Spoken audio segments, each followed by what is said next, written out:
पावसाळा आला की नाशिकच्या सह्याद्रीच्या रांगामध्ये एक वेगळी जादू पसरते. म्हणूनच आज आम्ही नाशिकच्या पैनेला जायचं ठरवलं. सकाळी पावसाच्या रिमझिम सरीसोबत गाडीतून निघालो. रस्त्यात हिरवळ, धुकं, गार वारा आणि मन प्रसन्न करणारा निसर्ग. पैनेजवळ पोचलो आणि दुरूनच तो धबधबा दिसायला लागला. अगदी स्वप्नातल्या दृश्यासारखा. पावसाच्या थेंबांसोबत कोसळणारं पाणी आणि त्याचा आवाज. निसर्गाचं एक जिवंत संगीतच. त्या आवाजात एक वेगळी शांतता होती. थोडं पुढं गेल्यावर धरण लागलं. पावसाच्या भरात ते धरण भरभरून वाहत होतं आणि त्याचं सौंदर्य अनुभवताना डोळे विस्फारले गेले.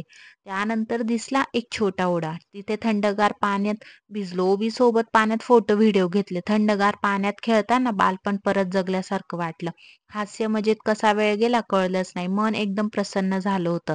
या सगळ्या अनुभवाला अजून खास बनवलं खमंग कांदा भजी आणि गरमागरम चहा. मोकळ्या हवेत मिळालेलं साखर झालेलं मक्याचं कणीस. पावसात भिजून गरम खाण्याचा आनंद काही वेगळाच असतो. हे सर्व क्षण एन्जॉय करत आम्ही घरी जाण्यासाठी निघालो. त्यानंतर घरी मस्त एक सँडविच बनवले. असा होता माझा आजचा दिवस. Bye bye.